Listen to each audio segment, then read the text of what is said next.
जय हिंद बच्चों। इस वीडियो में हम लोग पढ़ने वाले हैं उत्तल दर्पण में प्रमाणित करें कि F बराबर R/2 या R बराबर 2F होता है। मतलब जो वक्रता त्रिज्या होता है वह फोकस दूरी का दुगुना होता है। ठीक है, तो यहाँ पर हमने लिखा है माना कि बी बी डैश एक उत्तल दर्पण है। ठीक है, बी और बी डैश एक उत्तल दर्पण है। ठीक है, जिसमें ए बी एक आपतित किरण है।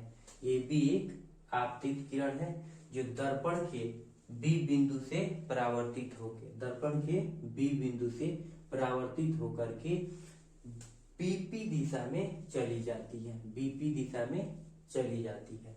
तो परावर्तन के नियम से, यहाँ पर परावर्तन के नियम से हम देखें तो ये जो आई है वह आर के बराबर होता है। ठीक है, तो यहाँ पर हम लिख सकते हैं angle A B N, angle A B N equal to angle N B P, angle N B P.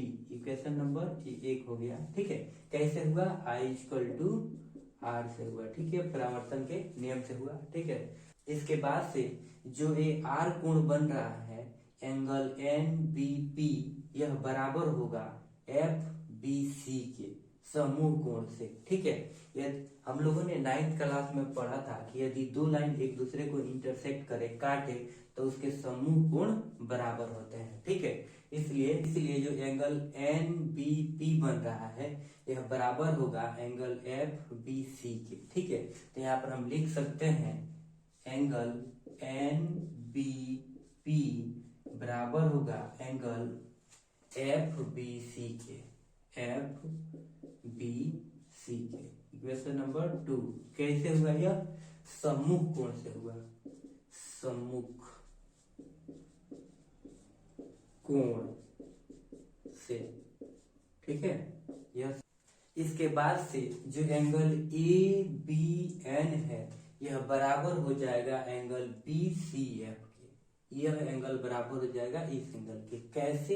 देखिए, जब दो समांतर रेखा को कोई तिर्यक रेखा काटती है तो संगत कोणों का जो युग्म होता है वह क्या होता है? बराबर होता है। ठीक है, अगर यह x है तो यह भी x होगा। ठीक है, तो सेम यहीं पर यह दो लाइन है तो एक दूसरे के पैरेलल है, और जो यह CB है यह एक तिर्यक रेखा का कार्य कर रहा है। ठीक है, CN है यह एक तिर्यक रेखा का कार्य कर रहा है। ठीक है, तो यह जब तिर्यक रेखा का कार्य कर रहा है तो यह क्या हो जाएगा? यह संगत कोण हो जाएगा। ठीक है, क्योंकि यह दोनों समांतर है। तो इसलिए हम लोग यहाँ पर लिख सकते हैं एंगल ए बी एन बराबर होगा किस एंगल के? यह बराबर होगा इस एंगल के, एंगल बी सी एफ के, एंगल बी सी एफ के। ठीक है, इक्वेशन कितना मानते हैं? 4 मान लेते हैं। ठीक है, अब इक्वेशन 4 और 5 से, ठीक है, यहाँ पर लिखें समीकरण। इसके बाद अगर हम लोग ध्यान से देखें तो एंगल ए बी एन बराबर है एंगल एन बी पी के। ठीक है, और एंगल एन बी पी बराबर है एंगल एफ बी सी के। ठीक है, तो यहाँ पर समीकरण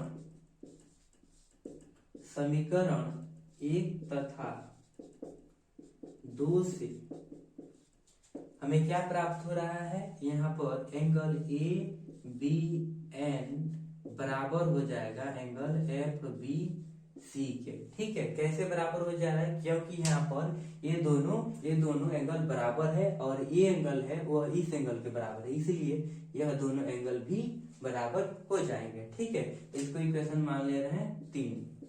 ठीक है, 3 तथा 4 से क्या होगा? समीकरण 3 में जो दोनों LHS है वह सेम है, इसका मतलब यहाँ पर RHS भी सेम हो जाएगा। ठीक है, तो यहाँ पर लिखेंगे एंगल एफ बी सी बराबर होगा किस एंगल के? एंगल बी सी एफ के। ठीक है, तो एंगल एफ बी सी बराबर है एंगल बी सी एफ के, एंगल बी सी एफ के। मतलब ये दोनों कोण है वह इसी त्रिभुज के अंदर बन रहा है। ठीक है, कौन सा त्रिभुज है? यहाँ पर लिखेंगे त्रिभुज बी सी एफ में। ठीक है, इस त्रिभुज में जब ये दो कोण बराबर है, इसका मतलब इसका दो भुजा भी बराबर होगा। क्यों? जब किसी त्रिभुज के अंदर दो कोण बराबर होते हैं तो उसकी दो भुजा भी बराबर होती है। ठीक है, इसके बाद से इसको हम पहले मिटा देते हैं। ठीक है, और इसकी दो भुजा हम देखते हैं, angle F B C. Angle F B C, इस कोण का भुजा कौन होगा? सी एफ होगा। तो यहाँ पर लिखेंगे इसलिए सी एफ बराबर होगा, किसके बराबर होगा? Angle B C F. Angle B C F, इसका भुजा कौन होगा? इस कोण का ए होगा। ठीक है, तो इसको लिखेंगे हम बी एफ। ठीक है, इसको इक्वेशन हम मान लेते हैं 5 मान लिए। ठीक है, इसको इक्वेशन 5 मान लिए। इसके बाद से यहाँ पर ये जो बिंदु है बी, अगर पी के बहुत करीब होता, मान लीजिए यहाँ पर होता, तो ठीक है, तो यहाँ पर हम लिखेंगे यदि बी बिंदु पी के बहुत करीब होता तो यहाँ पर ये जो पीएफ है यह बराबर हो जाता बीएफ के। ठीक है, तो ये जो पीएफ है यह बराबर हो जाता किसके? पीएफ के। ठीक है, यह पीएफ क्या बोले, इसमें हमने बोला कि यदि बी बिंदु पी के बहुत पास होता, मतलब बहुत करीब होता, तो यह जो पीएफ है यह बराबर हो जाता बीएफ पे। क्योंकि यहाँ पर होता तो यह पीएफ होता और यह क्या होता? बीएफ होता, तो ये दोनों बराबर हो जाते लगभग। ठीक है, तो इसको हम मान रहे इक्वेशन 6। ठीक है, अब यहाँ पर समीकरण 5 और 6 से लिखेंगे, समीकरण 5 तथा 6 से हम अगर ध्यान से देखें 5 और 6 समीकरण को, तो यहाँ पर RHS है वह दोनों बराबर है। RHS बराबर है तो LHS भी इसका बराबर हो जाएगा। ठीक है, तो यहाँ पर लिखेंगे PF बराबर CF। PF बराबर CF। ठीक है, तो यह जो PF है यह बराबर हो गया किसके? CF के।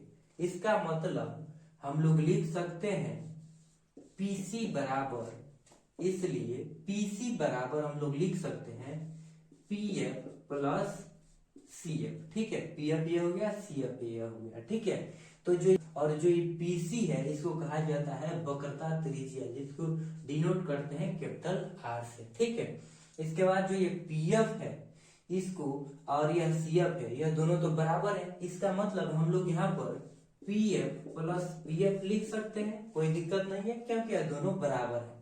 ठीक है, जब बराबर है तो इसी को हम 2 बार लिख दिए। ठीक है, इसके बाद यहाँ R बराबर ये जो PF है इसके बीच के दूरी को तो ही फोकस दूरी कहा जाता है, जिसको स्मॉल f से डिनोट करते हैं।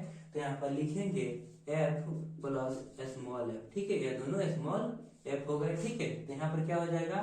R बराबर 2f। ठीक है, जो हम लोग को सिद्ध करना था। अब इसको और अच्छे तरीके से लिख लेते हैं, यहाँ पर हो जाएगा R/2 बराबर f। ठीक है, इसलिए यहाँ पर लिख सकते हैं f बराबर R/2। ठीक है, यही हम लोग को सिद्ध करना था। ठीक है।